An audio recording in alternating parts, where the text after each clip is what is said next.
In a recent episode of our podcast show, Therese and I talked about microphones and just how big an impact the invention of microphones has had on singers. Microphones are actually quite a recent invention. They were invented just over 100 years ago, and they've completely transformed the way that we put on concerts.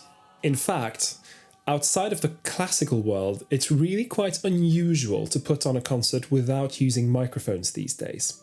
So you can imagine they've really transformed the way that we use sound, both in general, but also when it comes to performing music. So today I thought we'd look at how you could use microphones in your arrangements. And that will be stuff that you can do with microphones that you can't maybe do without them. But also stuff that you need to watch out for, what sort of considerations you have to face, which maybe won't be an issue if you're not using microphones.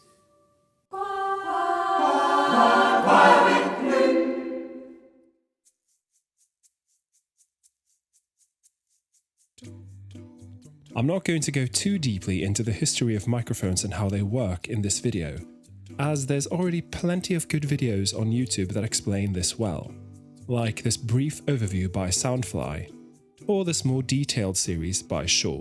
So I'll just quickly summarize some important key points about microphones here.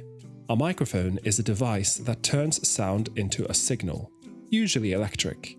They're used for many different things, like telephones, hearing aids, and recording and broadcasting devices.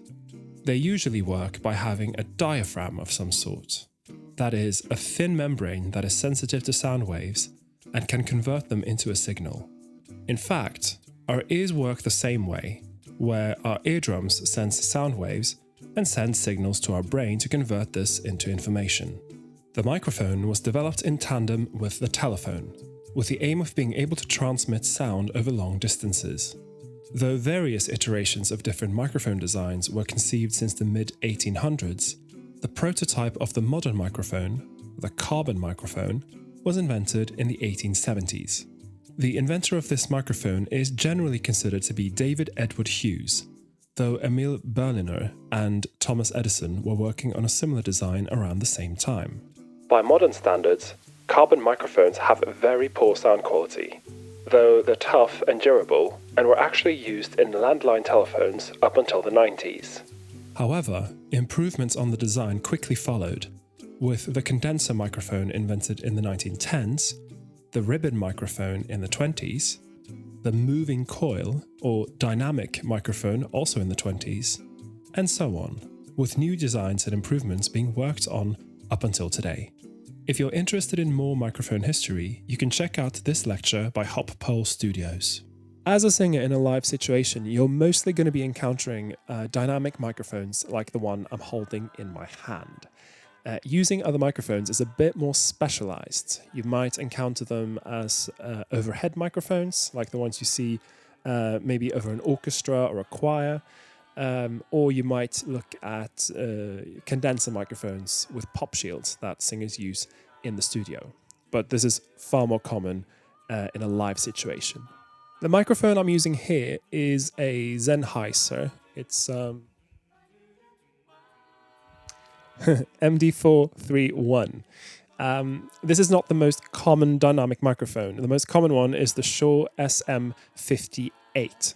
And if you've seen any kind of live show, then chances are you've seen someone use the SM58.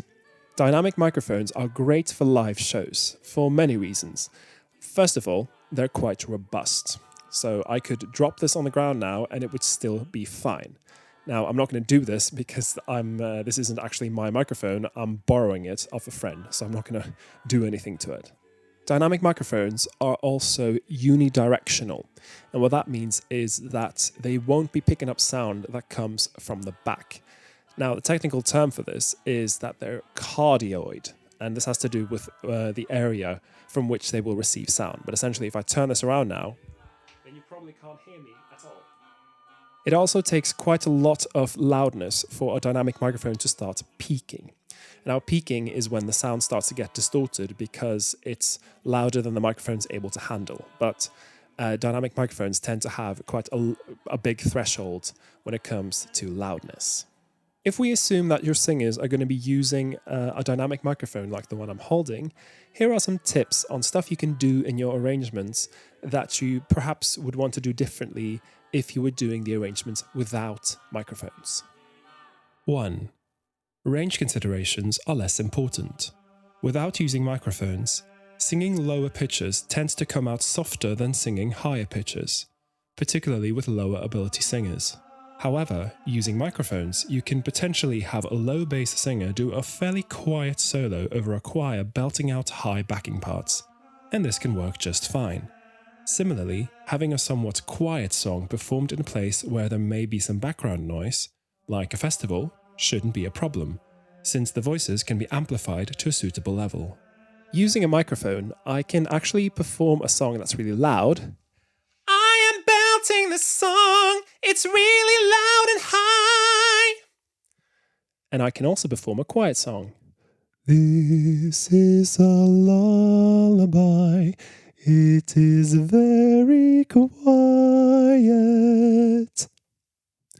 And if I'm using correct mic technique, then actually the perceived loudness out in the audience might be the same for both songs. 2. Vocal percussion. Though we can do bits of vocal percussion without microphones, using amplification really broadens the horizon when it comes to percussion options. Musicians that specialize in vocal percussion are called beatboxers, and they're very commonly used in acapella groups to provide drum-like accompaniment to the songs. This is made possible by amplifying quiet percussive sounds that we make with our mouths, and can, in the case of very skilled beatboxers, sound deceptively like a real drum kit. Now, I personally am not a beatboxer, so I'm probably not the best source when it comes to information on beatboxing, or rather the technique of beatboxing. But fortunately, there's quite a lot of beatboxers on YouTube that do tutorials. So if you're interested in learning how to beatbox, you can just search for, how to beatbox on YouTube, and there'll be plenty of instructional videos for you. That being said, I have done some performances with beatboxers through my work with London Contemporary Voices. So probably the most famous one will be SK Shlomo. And there's another one called Reaps One that's quite well known, and of course Beat Fox, who's basically been the nominal LCV member because he's been involved in quite a lot of performances. And they're all quite cool, and the sort of stuff they do is quite interesting. So I'm going to link to their channels so you can check them out and see what sort of cool stuff beatboxers can do. When it comes to arranging for a beatboxer, I've found that less is definitely more. You really don't want to give the beatboxer a piece of notated music. It's not really playing to their strengths. In fact, this is quite similar to how you would work with a drummer in a band. Drummers and indeed beatboxers spend so much time kind of jamming on their own, working out rhythms and how to do stuff. And really, what will be most benefit for them, I think, is to send them a reference track and maybe just give them an overview of the structure of the song. And then, they'll be able to improvise something that works. And you could probably then discuss, I'd like to have a break here, and I'd like to maybe try something like this here. I think that's a much more effective way to work than to give them a piece of complicated, sheet music. It's just not playing to their strengths. 3. Vocal effects. This includes things like whispering, overtone singing, whistling, and humming. Essentially anything that can be easily drowned out by other noises. Without microphones, we may have to employ different techniques to do these, like stage whispering, which is basically just really loud whispering. But with microphones, they can be performed and heard much more easily. The reason for this is very obvious, because these effects tend to be quite quiet. While much of the microphone's usefulness comes from the fact that it can make quiet sounds louder, you can actually add synthetic effects to increase their usefulness. So some of these are very commonly used, like say reverb or compression, which will make it sound like my voice is very the same volume the whole time, and delay, which will make it sound like I'm in a cave. However, there's one effect in particular that's very useful for vocal groups, and that is 4. The octaver, or octave switch. This is really useful for the singer doing the bass line, since it makes their voice sound an octave lower than where they're actually singing. It's especially useful for all female groups, since the lack of a deep bass can be quite noticeable there. But even for all male or mixed ensembles, an octave switch can create an impressively deep bass sound. Okay, so here's me performing a bass line without an octave switch. Dum dum dum dum dum dum dum dum dum dum dum. Now here's me performing it again with an octave switch.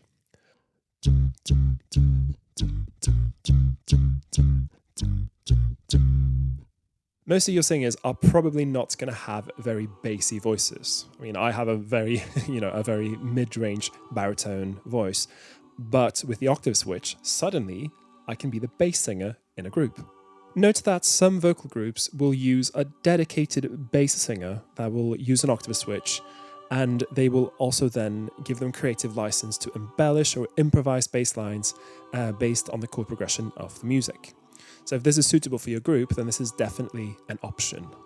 Now, while microphones are great, using them does come with some considerations. So let's have a look at these next. 1. Microphone technique. How to properly use a microphone is not obvious. An improper technique can detract from an otherwise strong performance, since it will significantly affect the overall sound. If you're using microphones with your singers, I recommend spending some time teaching them how to use them correctly, to save yourself, the singers, the sound engineer, and the audience a headache later on. First of all, what's the correct distance from your mouth to the microphone? Well, this is pretty easy. It's 2 fingers. You have your mouth 2 fingers away from the microphone, that's a good distance. Make sure that you keep your distance to the microphone as constant as you can, because if I move away from the microphone, I get quite quiet. And if I move really close, then I suddenly get really loud.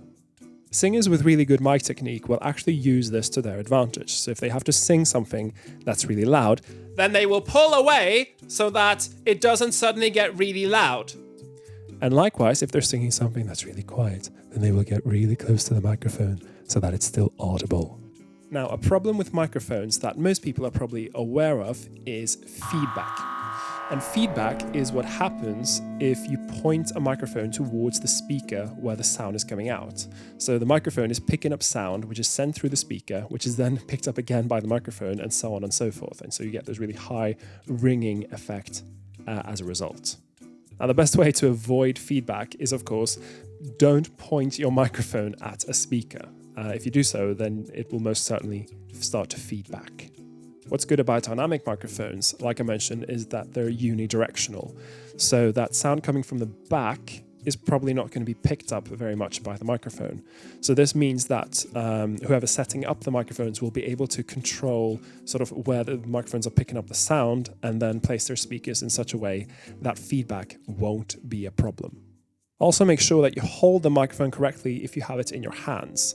Notice that I'm just holding it normally. I'm not holding it up here. This is called cupping the microphone, and it's not good. It's a bit complicated to explain, but essentially the way the microphone is built is by holding it this way, it's cancelling out sound coming from different directions. But if I put my hand here, that effect doesn't happen so much, and suddenly it will start to pick up sounds from everywhere. In a room like this, it's not a problem, but if you have a live situation where there's, sound coming from there, sound coming from there, what's going to happen is the microphone's going to start picking up on all of that, and you will probably start to get a feedback loop. I should also mention, because there's a typical beginner's problem, is that if you get a feedback loop, do not cover the microphone with your hand. This is dangerous. Again, because of the way the microphone is built, it will then start to feed back into itself. Now, it seems kind of like if I hold my hand like this, surely I'm stopping sound from coming into the microphone. But your hand is actually forming a resonating chamber, which will actually amplify the sound feeding into the microphone. So just do not cup the microphone. It's very, very bad, and it's going to cause feedback. Now, you're probably not going to be the one managing the actual sound coming out of the speakers.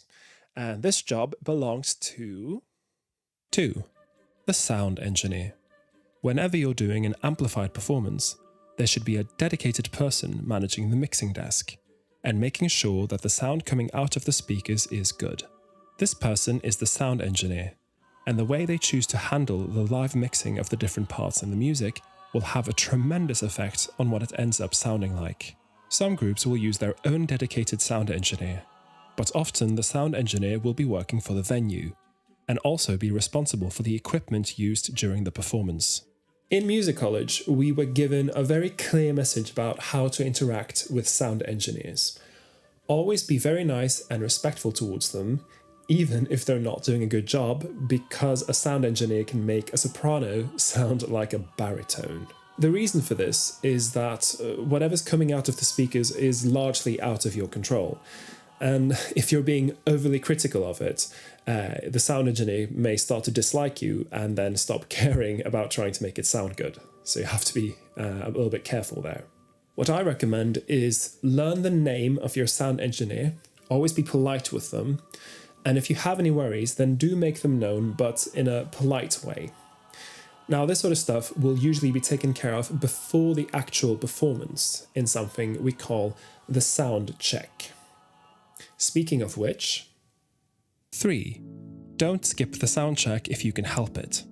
If you're in a new venue where you're not familiar with the acoustics and equipment, the sound check is your chance to quickly familiarize yourself with everything. It's also a chance for the sound engineer to familiarize themselves with your music, and for your singers to get comfortable with how they sound while performing there. Besides, you'd rather encounter any technical or other issues during the sound check than during the performance.